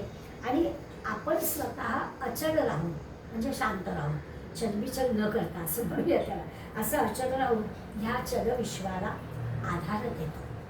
म्हणजे ही जी मूळ माया आहे, या सगळ्या मूळ मायेचा विचार केला तरी ह्या दृश्य जगाला तीच आधार आहे, तीच सगळं हे चालवते, तीच आहे ना मुळाशी. हे एकदा आपण समजून घेतलं किंवा आपल्या लक्षात येतं. आणि याचं अगदी खरं खरं सांगा सोपं करू की आपण म्हणतो जे जे घडतं आहे ते भगवंताच्या इच्छेने घडतं आहे, असं म्हटलं की हे असं का हा प्रश्नच आहे. गाडीला उशीर झाला, भगवंताची इच्छा, दुसरा मार्गच आहे, तर आपल्याला त्रास होत नाही. म्हणून ते आपल्याला सांगतात की ही जी काही माया माया म्हणताय ना, हे दृश्य जगाच्या मागे तीच आहे, तीच सगळं हलवते आहे, हे एकदा कळलं आणि मग ते सगळं आपण स्वतः अचल राहून शांत राहून ह्या सगळ्या चल विश्वाला आधार देणाऱ्या त्या मायेला समजून घ्यायचं, म्हणजे आपलं काम झालं, तिचा साक्षात्कार झाला आणि मग आपल्याला समाधान मिळतं. मूळ माया काय आहे कळलं की झालं. ही जी काही माया नावाची सर्वस्तू आपल्याला त्रास देते कसं म्हणावं, कारण ती ईश्वराची शक्ती आहे, विलक्षण शक्ती आहे, पण तिच्यावर सगळ्या गोष्टी आपल्या अवलंबून आहे. हा सगळा दृश्याचा देखावा पण तिच्यामुळे दिसतोय असं आपल्याला सांगितलं तरी, पण हे न कळणं हे आपलं अज्ञान आहे. आपल्याला दृश्य जर खरं वाटलं आणि ह्या मूळ मायेने हे सगळं जे की आहे हे निर्माण केलेलं आहे, त्यामुळे हे खरं नाही हे आपल्याला कळत नाही आहे, हे आपलं अज्ञान आहे असा विचार करायचा. आणि आपलं काय होतं, आपला जीव ह्या अज्ञानातच गोडपाकतो. म्हणजे आपण नेहमी गमतीनं म्हणतो ना की काहीही घ्यायचं नाही आहे, पण त्यांनी एक एक्झिबिशनला चक्कर मारून येते, तू काही घ्यायचं नाही, मग कशाला चक्कर मारून जायचं, बस की घरीच असतं, पण नाही जायचं असतं. कारण हे दृश्य जग आम्हाला आवडतं, त्या दृश्य जगामध्ये रमायला आम्हाला आवडतं आणि म्हणून ते आपल्याला सांगतं की आपण कळतंय पण तरी आपण त्या सगळ्यात गोडपाकतो. आणि मग असं गोडपाटणं जे आहे म्हणजे स्वरूप कळणं, हे काय आत्मज्ञान कळणं, ब्रह्मज्ञान कळणं, परब्रह्म कळणं, हे सगळं कळण्यासाठी हे अज्ञान आपल्याला दूर करायला. हे दृश्य जगामध्ये रमणं, जायचं नाही का, जायचं पण रमायचं नाही तिथे, ठीक आहे दिसत आहे बघूया पुढे. म्हणजे ज्याला नामस्मरणाची कोडी लागली ना त्याला आजूबाजूला किती पण आवाज येऊ दे, तो त्या नामात लिहितो. पु ल देशपांडे गमतीनं म्हणायचं, मी सांगितलं असेल तुम्ही पण की ते रेल्वेने प्रवास करायचे ना, तर रेल्वेच्या एक आवाजाचा ताल आपल्या मनामध्ये आला की त्याच्यात तो नामजप बसवायचा, की काम झालं आपलं. आता पोरांनी समजा आपण एकदम प्रवासाला गेलो आहे गाडीमध्ये, त्या मुलांच्या आवडीची गाडी लागली तर ती ढॅढण गाणी, ते शब्द काहीच माहिती नसतात आम्हाला. आणि मग काय करायचं? मग कधीतरी त्यांच्या लक्षात येतं, अरे मी रात त्या गाडी बसली, जरा काहीतरी चांगलं भजन लावा. मग लावली तर ठीक आहे, पण नाही लावली तर त्या तालात आपल्याला जग बसवता आला पाहिजे. कुठलं पण गाणं लागू दे, आपण आपला ताल सोडायचा नाही. आणि तो जग त्या तालात घेतला तर आपल्याला त्यालाही आनंद, आपल्यालाही आनंद असं करता येतं. म्हणून ते आपल्यासाठी माया नावाची जी गोष्ट आहे ती एक विलक्षण शक्ती आहे. त्या विलक्षण शक्तीचा आपल्याला चांगल्यासाठी उपयोग करता येतो. सगळ्या आपल्या इंद्रियांना जे काही खरं वाटतं आहे ते खरं नाही आहे हे सुद्धा ती माया आपल्याला बरोबर सांगू शकते. म्हणजे आपलं अज्ञान दूर करू शकतं. आपल्याला हे दृश्य जगातलं सगळं खरं वाटतंय ना. आणि सारखे सारखे संत आपल्याला ओढून ओढून सांगतात यद दुष्टम तर नष्टम. आणि मग ते कसं कळावं? त्या दृश्य जगातच राहायचं आहे, ते सोडायचं नाही आहे, पण त्यांच्याकडे त्यात रमायचं नाही आहे. हे आपल्याला जमलं पाहिजे. स्वस्वरूपाच्या आड येणाऱ्या सगळ्या गोष्टी आहेत, परब्रह्माच्या आड येणाऱ्या गोष्टी आहेत. त्यामुळे आपल्याला या दृश्य जगाच्या या जंजाळ विश्वामधून पलीकडे जायचं आहे. पलीकडे जायचं तर मार्ग हाच आहे, दुसरा नाहीच आहे. त्यामुळे कसा त्याच मार्गाने जायचं आणि असं शांतपणे जाणं हा एकच एक उपाय आपल्याकडे आहे. विवेकानं विचार केला तर हे आपल्याला सगळं पटतं आणि खरोखर या दुष्टम तर नष्टम काय आहे. सहजच आपण अगदी देहासंबंधीचा आपला जो एक अहंकार असतो, मी केलं असं जे काही आपल्याला असतं ते सहज आपल्याला बाजूला सारता आलं पाहिजे. म्हणजे या गोष्टी आपोआप होते. ते जे निर्गुण आत्मस्वरूप आहे, परब्रह्म स्वरूप आहे, त्याच्याशी आपण समरस होऊन जाऊ असं संतांचं आपल्याला सांगणं आहे. हा जो काही अनुभव आहे यालाच आत्मज्ञान म्हणायचं. या सगळ्या दृश्य जगामध्ये राहून सुद्धा आपल्याला जे काही परब्रह्माचं समाधान घेता यायला पाहिजे ते ज्याला मिळतं, त्यामुळे आत्मज्ञान प्राप्त होतं. जसं मगाशी मी अशोकरावांचं उदाहरण दिलं की त्या देहाला काय झालं होतं, त्याचं काय चाललं होतं ते चाललं होतं, पण सायमल्टेनियसली त्यांचं जे काही काम होतं अखेरपर्यंत ते करत होते. हे जे काही ते परब्रह्म स्वरूप असण्याचं लक्षण आहे. जोपर्यंत मी देह आहे अशी भावना असेल तोपर्यंत हे सगळं दृश्य जग खरं वाटतं. मग मला हॉस्पिटल ॲडमिट करा, मग हा डॉक्टर मी मग तो डॉक्टर घ्या, असं आपण पण लगेच विचार करायला लागतो. पण ज्याला बरोबर जे काय करायचं ते करा. देह तुमच्या स्वाधीन केला, तुम्हाला काय हवं ते करा, माझा मार्ग मला आहे असं जे आहे त्याला आत्मानात्म विवेक. आत्मा म्हणजे काय, अनात्मा म्हणजे काय, देह कसा जाणाराच आहे, तो कसा नाही सावणार आहे, हे सगळं ज्याला कळलं आहे, ज्याला पटलं आहे त्याची कृती वेगळी होते आणि तसं ते सांगतात. आता हे सगळं असं एकदम होत नाही. अनंत काळ त्याच्यासाठी आपल्याला साधना उपासना करावी लागते. म्हणून समर्थांच्या उपासनेवर पण फार बरं की हे सगळं नुसतं वाचून आणि नुसतं सांगून करणार नाही. साधनेचा रथ आपला नीटपणे आपल्याला चालवता आला पाहिजे, तेव्हा मग या दृश्य जगाचं निरसन होऊ शकतो. साधना केली नाही तर आपल्याला हे सगळं करणार. साधनेनेच आत्मदर्शन घडेल. मग आता साधना म्हणजे काय असा प्रश्न झाला.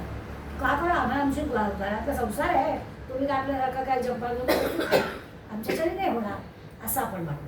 म्हणून ते सांगतात की विवेक आणि उपासना हा विचार करा.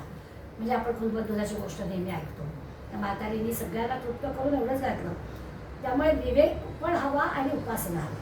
साधना करत राहायचं म्हणजे काय घरातल्या सगळ्या गोष्टी सोडायच्या आणि आपलं असं नाही सांगितलं. दोन्हींचा छानपैकी मेळ आपल्याला घालता आला पाहिजे. साधना करायची आणि उपासना करायची. म्हणजे काय करायची, बुद्धीनं विवेक करायचा, आपल्याला कळतं काय बरोबर काय चूक तो करायचा, आणि श्रद्धेनं उपासना करायची. बुद्धीनं विवेक आणि श्रद्धेनं उपासना या दोन गोष्टी केल्या की मग आपला परब्रह्मापर्यंतचा प्रवास चांगला होतो असा विचार सांगतात. हे जरा आपल्याला पटतं की खरं आहे. पण आपला वेळ खरंच विचार केला तर, आता आपण म्हटलं की बुद्धीनं विवेक करावं तर करूया. विवेक केला तर लक्षात येतं की आपला बराच समय वाया जातो. असा विचार केला की लक्षात येतं. बुद्धीनं विवेकानं विचार केला तर आपण म्हणतो कितीतरी वेळ वाया गेला. जरा एवढं ही सिरियल बघून झाली ना की लगेच आपण उठतेच. मग जाहिरात, ही जाहिरात संपली की काय होतं बघून जाऊया, हे न संपणारं असतं. आणि मग त्याच्यात जो आपला वेळ जातो, म्हणून ते जे बुद्धीनं साधना करावी आणि श्रद्धेनं उपासना करावी. उपासनेचा कालावधी थोडा असेल पण तो मनापासून करावा की थोड्या कालावधीत सुद्धा ते होईल. आपलं सगळं लक्ष बाहेर आहे आणि माळ मात्र ओढली जाते त्याची ती उपासना आहे. भगवंताच्या सानिध्यात उपअधिवासन जवळ राहणं, सानिध्यात राहणं, मग थोडा वेळ केलेली उपासना सुद्धा आपल्याला उपयोगाला पडते. म्हणून आपल्याला या दोन गोष्टींवर समाधान भर द्यायचं आहे. आणखीन एक आपण समाज शिकलो, त्याचा आपण उल्लेख करते, 14 ब्रह्मांचा असा एक आपण समाज शिकलाय. त्याच्यात पण हा विषय येऊन गेलेला आहे की शुद्ध परब्रह्म जे आहे, सूक्ष्म आहे असं सांगितलं, हे अतींद्रिय आहे, अनंत आहे, अपार आहे, आपल्याला इंद्रियांच्या शक्तीच्या पलीकडलं आहे. त्यामुळे आपल्याला असं दिसतं की गीतेचं एका अंशाने स्थितो जगत, हे सगळं जे आहे ते एका अंशावर आहे. म्हणजे 360 अंशाचं वर्तुळ बघितलं तर एका अंशावर आपल्याला जे सगळं दृश्य विश्व दिसत आहे ते आहे. उरलेलं काय ते का आहेच आहे, पण परब्रह्म जे आहे त्याचं एका अंशावर आहे. ते म्हणतात की ज्ञानदृष्टीने आपल्याला पाहावं लागेल, थोडा विचार करावा लागेल. माणसाजवळ ही ज्ञानदृष्टी आहे, माणसाजवळच ही ज्ञानदृष्टी आहे, अन्य जीवाला ही ज्ञानदृष्टी नाही आहे. आणि त्यामुळे माणसांच्या ज्ञानाची कक्षा लक्षात घेतली तर त्यालाच हे सगळं होईल. आणि हे करण्यासाठी फक्त मीपणा टाकायचा आहे, बाकी काहीच नाही. एक मी हा विषय संपला की मग आपल्याला ते परब्रह्म काय आहे ते कळणार आहे. त्या बुद्धीला परब्रह्माचं जे अतिंद्रिय, म्हणजे एकीकडे म्हटलं आहे की अतिंद्रिय आहे, पण अतिंद्रिय परब्रह्म असणारा मी संपला की त्या बुद्धीला हे अतिंद्रिय परब्रह्म कळतं. अगदी हा जो काही अनुभव घेतो तो सर्वस्वी आनंददायी असतो असं ते सांगतात. आता आपल्याला खरं वाटत नाही ही गोष्ट बरोबरच आहे, पण आपल्याला तो अनुभव आहे ना. आता मी म्हटले नेहमी की मी गेले नाही आहे अमेरिकेला, मग अमेरिका नाहीच असं मी म्हटलं तर तुम्ही वेळात काढणार असं कसं म्हणता. आम्ही गेलोय ना, सांगतोय ना आम्ही, आणि तुम्ही काय सांगता. तर तसं आहे की मी परब्रह्माचा अनुभव घेतला म्हणून ते नाहीच असं कसं म्हणून चालेल. आतापर्यंत अगदी शुक, वामदेव, नारद, व्यास, वाल्मिकी, श्रीराम, श्रीकृष्ण या सगळ्यांच्या चरित्रांचा जर आपण विचार केला त्या सगळ्यांनी परब्रह्म पाहिलं, सगळ्या संतांनी आमच्या परब्रह्माचा अनुभव घेतलाय, मग मी ते नाहीच आहे असं कसं म्हणणार. त्यामुळे त्याचा विचार केला, प्रामाणिकपणानं आपली सगळी मंडळी जर सांगता आहेत, अनुभवाचं त्यांच्या वर्णन करतायत, तर त्याच्यावर आपल्याला विश्वास ठेवायला हवा, तो खरा मानायला हवा. असं हे सगळं दृश्य विश्व जे आहे ते कल्पनेतून जन्म पावलाय. त्या विश्वाचा सगळा जो काही व्यवहार आहे तो व्यवहार कल्पनेच्या जोरावर चाललाय, तो आपल्याला समजून घ्यायचा आहे. मग आपण पाहिलं तो मी आत्ता सांगितलेला जसा अहंकार गेला पाहिजे, तसं मी देहच आहे ही जी आपली पक्की कल्पना आहे ती आपल्याला मोडायला हवी. आता ही खूपच मोठी कठीण गोष्ट आहे, कारण तो माझा आहे ना, तो देह माझा आहे. त्यामुळे त्या देहाच्या सगळ्या दुःखाला म्हणूया, सुखापेक्षा त्या दुःखाची काळजी मला आहे. आणि म्हणून मग याच्यातून बाहेर कसं पडायचं. गमतीला म्हणतो गुडघा गुडघ्याचं बघेल, तो माझा आहे ना तिथे आपली अडचण होते. त्यामुळे मी जर आत्माच आहे तर ह्या माझ्या देहाच्या गुडघ्याचा मी का विचार करावा, असा विचार करायचा की मी कोण आहे. मी जेव्हा माझ्या गुडघ्याचा विचार करते मी देह असते, पण ज्या वेळेला मी कल्पनेने असं ठरवते की गुडघा गुडघ्याचं बघेल तेव्हा मी आत्मा असते. मग मी आत्मा आहे असं म्हणून विचार केला की मग तो गुडघा गुडघ्याचं बघेल त्याचा अर्थ आपल्याला कळतो. तर असा विचार आपल्याला त्यांनी करायचा आहे. खरंच ही अडचणच आहे की या दृश्याच्या क्षेत्रामध्ये हे असं सगळे उलटसुलट विचार येतात ना, त्या कल्पना आपल्याला कळणं मोठं अवघड असतं. पण खरंच आहे ते परब्रह्म अदृश्य आहे, अतिंद्रिय आहे, त्या कल्पनेनेच आपल्याला समजून घेण्याची गोष्ट आहे. समर्थांनी या प्रश्नाला असं अगदी स्पष्ट, पक्क, निश्चित असं उत्तर दिलं. ते म्हणतात माणसाच्या बुद्धीमध्ये हे असं सूक्ष्माचं चिंतन करणं शक्य आहे. खात्रीनं समर्थ सांगतात की आम्हाला जमणारच असं बिलकुल म्हणणं. मी देह आहे विसरायचं, मी आत्मा आहे असं म्हणायचं की आपल्या देहाची सगळी दुःख आपल्याला बाजूला करता येतील असं स्पष्टपणानं समर्थ आपल्याला विश्वासात घेऊन सांगतात. खरं तर किती अवघड आहे म्हणायला सोपं असतं तरी, पण ते असं सांगतात की केवळ मीपणाच्या या देहाच्या प्रेमात आपण असल्यामुळे या देहाच्या सगळ्या आपल्याला ज्या अडचणी आहेत त्या त्रासदायक वाटतात. पण मी आत्मा आहे असं सारखं मनाला पटवलं, मीपणा कमी केला तर हे सगळं आपोआप आपल्याला. आता आपण अभ्यास करण्याचा विषय आहे, याचा अर्थ औषध घ्यायचं नाही असं करायचं नाही आहे. नाही तर आपल्याला वाटेल देहाचं बघेल तर काय करायचं, खोकला आलं ना बघेल असं नाही, ते करायचं ते सगळं. पण त्यामुळे जे की आपण निरनिराळ्या गोष्टी देहाबरोबर कसं बाहेर पडायचं एवढा फक्त कल्पनेने आपल्याला विचार करायला सांगतात आणि खात्रीनं म्हणतात की माणसाला शक्य आहे. माणसाला काय अगदी पक्की ते खात्री देतात की बुद्धी नाही करायची गोष्ट आहे, त्यामुळे खात्रीनं समज सांगतात की तुम्हालाही जमणारच आहे. दुसरा उपाय सांगतात की ठीक आहे, हे जमायला अजून एक थोडी सुरुवात करूया. अध्यात्म ग्रंथांचं श्रवण करा, आपोआप हे जमेल. असा विचार पण ते सांगितला की साधन काय करावं, तर अध्यात्म ग्रंथांचं श्रवण करावं, अध्यात्म ग्रंथांचं वाचन करावं, आपोआप हे जमेल. खरोखरच कितीतरी मंडळींचा हा अनुभव आहे.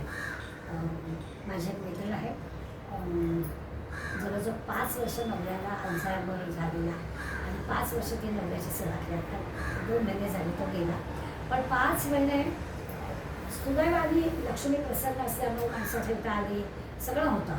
पण ते जे 75 वर्षाचं लहान मूल सांभाळणं म्हणजे काय असतं, आम्ही पण 4 वेळा गेलो आहे, तिचं ते सगळं मी पाहिलं आहे. पण त्या मुलींनी खरोखर किती ग्रंथ त्या काळामध्ये लिहिले, अक्षर सुवाच्य, आणि म्हणाले तिला करायचं काय, 24 तास मला लहान मुलासोबत तो झोपला तरी मला तिथेच थांबावं लागतं. आणि एवढे ग्रंथ ते लिहिले, सगळ्याचे फोटो मला पाठवायचे, आपल्या मनाच्या शोकांचे प्रश्न लिहित होते. आता आम्ही जिकडे गेले मुलीकडे तिथून आमचं गुरुवारी रोज पोथांचं पठण वाचन आम्ही करतो.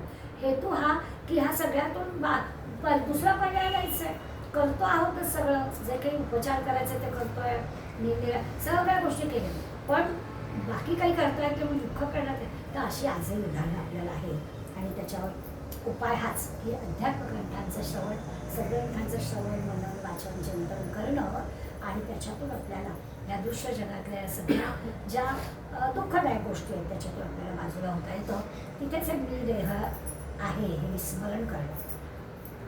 आणखीन एक शब्द समास आपण शिकलोय, मायोद्भव. मग अशी जो विषय झाला, सगळं दृश्य कसं नाशिवंत आहे, सगळं कसं परिवर्तनीय वगैरे, याच्यामध्ये 3 पर्याय साधारणपणानं असतात. पहिले 2 पर्याय आहेत ते नावालाच आहेत, म्हणजे आपल्याला पण कळतं की दृश्य विश्वच खरं आहे. आता आपल्याला त्या अभ्यासाने कळलं, 20व्या दशकापर्यंत आपण आलो, तर आपल्याला हे ज्या ज्या मंडळींना हे दृश्य विश्व खरं वाटतं आपण राहिलो, हे दृश्य विश्व काही खरं नाही. मग ते म्हणतात अहो नाही, दृश्य विश्वच खरं आहे, तुम्ही जे परब्रह्म म्हणताय ते दिसताय कुठे, हा दुसरा पर्याय झाला, कारण ते दिसतच नाही, त्यामुळे खरं नाही. पण संत मंडळी हे दोन्ही पर्याय खोटं ठरवतात आणि ते आपल्याला स्पष्टपणे तिसरा पर्याय सांगतात की हे जे सगळं आहे ते परब्रह्मच सत्य आहे आणि बाकी सगळं दृश्य विश्व जे आहे ते असत्य आहे. हा संतांचा ठाम विश्वास आहे आणि तेच ज्ञानी पुरुषांना पर्याय मान्य आहे. पहिले 2 पर्याय मान्य नाही. ते दृश्य विश्व दिसत आहे म्हणजे ते खरं आहे फुली, आणि मग परब्रह्म दिसतच नाही त्यामुळे ते खोटं आहे फुली. दृश्य विश्व खोटं आहे आणि परब्रह्म खरं आहे, याच्यावर त्यांचा ठाम विश्वास आहे आणि हाच पर्याय संत मंडळींना मान्य आहे. आणि मग याचाच दुसरा याच्यामध्ये गुणरूप असा पण त्यांनी विषय दिला की आपल्याला जे अज्ञानाची जाणीव असते की आपल्याला कळतं की आपल्याला काही समजतच नाही, त्या अज्ञानाचं ज्ञानामध्ये रूपांतर होणं. समर्थ आपल्याला सांगतात की मुळात माणूस ज्ञानी आहे. आता मुळात म्हणजे काय, आपण एक पाण्याचं उदाहरण घेऊ. पाण्याचा मूळ स्वभाव थंड आहे. त्या पाण्याला उकळवा, ठेवून द्या, पुन्हा ते थंड होणार. त्या पाण्याला बर्फ करा, ठेवून द्या, पुन्हा ते थंड होणार. तर तो थंड असणं हा त्या पाण्याचा गुण आहे. तसा तुमचा आमचा ज्ञानी असणं हा गुण आहे. आता जर आधार वाटला हो का, मग ठीक आहे, म्हणजे कळले तरी आज जाऊ द्या. तर ते आपल्याला स्पष्ट सांगतात, घाबरून याचं कारण आहे, माणसाचा ज्ञान हा गुण आहे. आत्ता आपण या दृश्य विश्वामध्ये आल्यामुळे आपण जरा दूर गेलोय आणि म्हणून आपल्याला हे कळत नाही आहे. आता जे 3 पर्याय सांगितले की दृश्य खरं वाटलं, तिकडे गेलो आपण. संत मंडळी करतात की परब्रह्म हेच खरं आहे, ते जर आपल्याला कळेल म्हणजे मुळाशी आपण येऊ. मूळ ज्ञानी माणसाने ज्ञानी असणं हाच त्याचा मूळ स्वभाव आहे. त्यामुळे आपण जर विचार केला तर पुन्हा आपण तिथे येऊ असं खात्रीने आपल्याला सांगतात. कठोपनिषदामधला पण मंत्र असाच आहे की खरंच आता हे कळण्यासाठी काय, तर तो जो जीव आहे तो जीव जाणारच आहे एकला एक दिवस. त्या जायच्या क्षणापर्यंत जेव्हा हे आत्म्याच्या ज्ञानच आहे हे होईल तेव्हा लक्षात येईल. म्हणजे आपलं आपल्याला नाही कळणार, म्हणजे जसं आपण म्हणतो ना की आता नुकतेच गुंतवण्यात जाऊन आल्यामुळे हे उदाहरण पटकन आठवतं की त्या दिवशी सुद्धा अनंत वेळा मनात आलं की केवढं महाराजांचं आता वैभव, किती माणसं जेवतायत, किती काय चाललं आहे, केवढं वैभव. महाराज होते तेव्हा काय होतं, म्हणजे जेव्हा ही संत मंडळी होती ओरडून ओरडून बिचारे सगळ्या लोकांना सांगत होते तेव्हा यांची परिस्थिती काय होती. आणि आज म्हणजे संत मंडळींचं असं असतं त्यांनी केलेली जी साधन आहे, त्यांनी केलेली जी उपासना आहे ते देहातून गेले तरी देखील ती साधना आपल्याला दिसते. त्यांनी केलेल्या साधनेचा परिणाम ते देहातून गेले तरी देखील आपल्याला दिसतं. परिषदाला जातो आपण, मुंबईला जातो, ते काय गजानन महाराज होते तेव्हा विचारायला खायला स्वामी पत्रावर कसे शिकत असं आपण वाचलं. आणि आज अनंत म्हणतात कसं अन्नदानाचं हे चाललेलं आहे, अशी दृश्य काय पाहतो. हे काय आहे तर हे आहे साधनेचं बळ, संतांच्या उपासनेचं बळ. आणि ते देह टाकल्यावर सुद्धा अनंत काळ ते आपल्याला पाहायला मिळतं. म्हणजे आपल्याला कळेल की माणसाचं मूळ जे आहे ते ज्ञानाचं स्वरूप आहे. आपण जरा इकडे तिकडे त्या दृश्य जगामध्ये बुडतोय आणि म्हणून आपल्याला कळत नाही. ज्यांना कळलं ते बरोबर त्या ठिकाणी येतात. त्यामुळे इंद्रियाने दिसणारं हे सगळं दृश्य विश्व आहे ते सत्य न मानता परब्रह्म सत्य कसं आहे ते आपल्याला ते सांगतायत. समर्थांनी 3 महत्त्वाचे वेदांतातले सिद्धांत आपल्याला सांगितले की पण जगामध्ये सगळीकडे एक प्रचंड असं शक्ती ज्ञान संपन्न अशी एक जाणीव आहे. ती जाणीव कार्य करते सगळ्या विचार आहे. समग्र या विश्वामध्ये ती एक अशी शुद्ध जाणीव आहेच. तिला नाव आहे जगत ज्योती, ती आहेच आहे. आणि काही काही ठिकाणी वेगवेगळं उपनिषदामध्ये तिला हिरण्यगर्भ म्हणताय, समर्थाने त्याला जगत ज्योती म्हणताय. ही काय आहे तर जगामध्ये जिकडे तिकडे शुद्ध अशी जाणीव आहेच, ती आपल्याला ओळखता आली पाहिजे असं पहिलं वेदांतामधला सिद्धांत होता. दुसरा सांगितला की पिंड असू दे म्हणजे आपला देह असू दे किंवा ब्रह्मांड असू दे, सगळ्याला प्रलय आहे, सगळं नाशिवंत आहे. आपला देह जसा रोज मृत्यूकडे आपण करू वाढदिवस साजरे पण जातो मृत्यूकडे, त्याला छान नाव दिलं आपण वाढदिवस म्हणून किंवा साजरा पण करायचा असतो आपल्याला, पण जात असतो आपण मृत्यूकडे. तसंच म्हणाले आहे हे दृश्य विश्व सुद्धा प्रलयाकडे जाणार असतं. कपडा तयार झाला नाही झाला की परत तो जुना व्हायला लागतो, झाला नाही झाला की. त्यामुळे सगळ्या गोष्टी दृश्य जगातल्या सगळ्या गोष्टी लगेच प्रलयाकडे जात असतात. निर्मिती की त्याचा नाशाकडे सुरुवातच होते. आपण जन्माला आलो म्हणून आनंद व्यक्त करतो पण सुरू झाला प्रवास अखेरच्या टप्प्याकडे. तसं हे दुसरं तत्व सिद्धांत समर्थाने आपल्याला सांगितला. आणि म्हणून ब्रह्म तेवढं फक्त सत्य आहे लक्षात घ्यायचं. आणि तिसरा सिद्धांत सांगतात की माया म्हणजे हा जो काही स्वस्वरूपाचा विसर आहे, म्हणजे आपलं जे खरं रूप आहे ते विसरणं म्हणजे पाप आहे आणि त्याचं स्मरण करणं हे म्हणजे पुण्य आहे. पापपुण्य म्हणजे काय हा एक तिसरा सिद्धांत समर्थाने आपल्याला पूर्वी जगाच्या 3 रूपामध्ये एकदा सांगून झालाय. आजच्या समाजात परत त्याचा त्यांनी उल्लेख केला. आणि मग साधनेच्या 4 महत्त्वाच्या गोष्टी आता जसं मी म्हटलं की त्या साधना कुठली चांगली तर या संतांची साधना संत गेल्यावर देहातून गेल्यावर पण अनेक वर्ष आपल्याला दिसत आहे.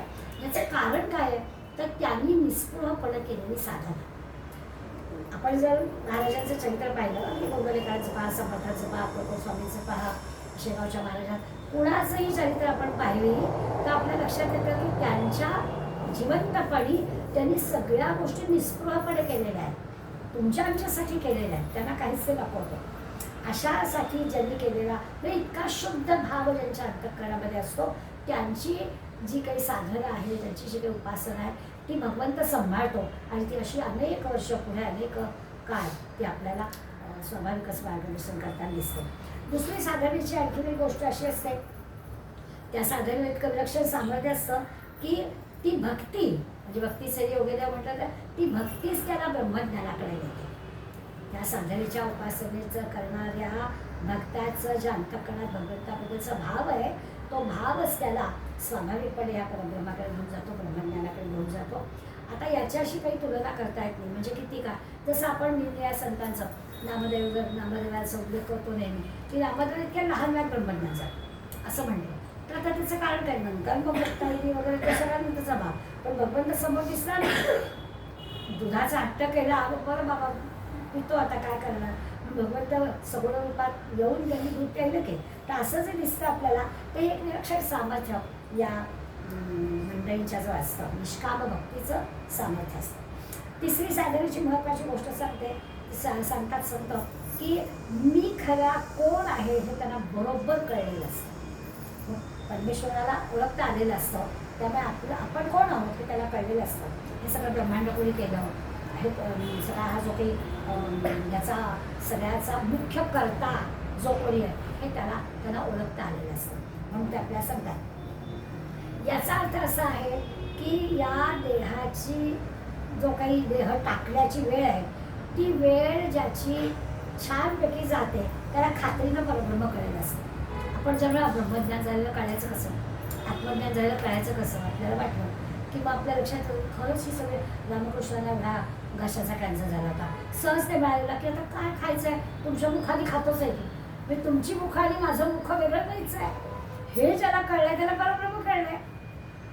परब्रह्म कुणाला कळलाय तर साधनेच्या उपासनेच्या द्वारा हे कळलेलं असतं. आणि आपण नाही एवढी साधना उपासना केली, पण ज्यांनी केली त्यांचा अनुभव आपण बघितलाय. गोवेलकर गुरुजींना कॅन्सर झाला होता. डॉक्टरांनी त्या ऑपरेशनच्या वेळेला काही आवश्यकता नाही म्हणे, मला काही भूलबील द्यायची आवश्यकता नाही, किती वेळ लागेल तेवढं सांगा, मी तिथलं माझी जाणीव काढून देतो. आता हे काय, हे परब्रह्म कळण्याचं लक्षण आहे. जाणीव काढून देणं ही त्या ठिकाणी काय तासभर तुम्हाला ऑपरेशन करायला घेईल, ती जाणीवच मी काढून देतो.